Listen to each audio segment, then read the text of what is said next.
শুধু যে ধর্মপ্রাণ মুসলমানের অন্তরে ব্যথিত হয়েছে বিষয়টা তা না, সে সাম্প্রদায়িক আমাদের যে সম্প্রতি আর সম্প্রীতি বাংলাদেশে বিদ্যমান সেখানে সে সরাসরি কুঠারাঘাত করেছে।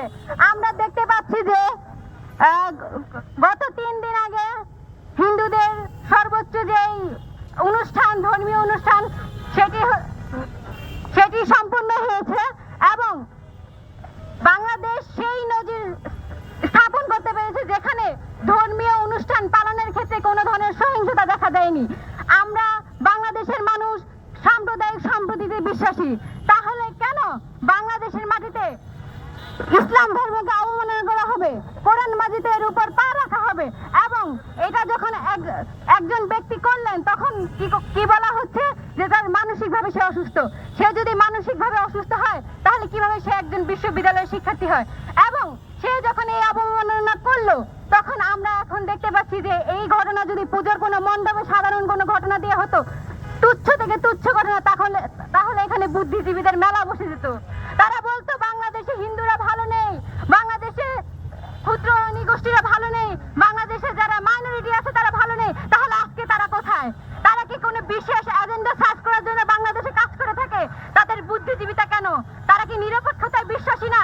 তারা কি যার যার ধর্ম পালনে বিশ্বাসী না এবং যার যার ধর্ম তার মতো পালনে এবং শ্রদ্ধাবোধে তারা বিশ্বাসী না? যদি বিশ্বাসী হয়ে থাকে তাহলে আজকে আমরা কেন দেখতে পাচ্ছি না কোনো বুদ্ধিজীবীকে এখানে এসে তার কোনো প্রতিবাদ জানাতে?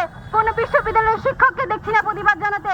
আমি চাইবো এই ব্যক্তির দৃষ্টান্তমূলক শাস্তির ব্যবস্থা করা হোক। আর সে যদি এখন মানসিক কোনো সমস্যার সম্মুখীন হয়ে যদি এরকম করে থাকে তাহলে তো সে তো সেফ নয়, তাকে অবশ্যই চিকিৎসার ব্যবস্থা তার করতে হবে। এখন যদি কোনো এজেন্ট এসে তাকে হত্যা করে তাহলে কি বলা হবে? বাংলাদেশে একটা গৃহযুদ্ধ বেঁধে যাবে। কি বলা হবে?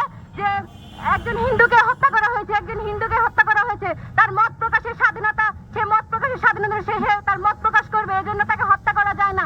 এইরকম নানা ধরনের আমরা তখন দেখবো প্রপাগান্ডা চালাচ্ছে। তো অবশ্যই সেই শিক্ষার্থীকে যদি সে সুস্থ থাকে তাকে দৃষ্টান্ত শাস্তির ব্যবস্থা করতে হবে।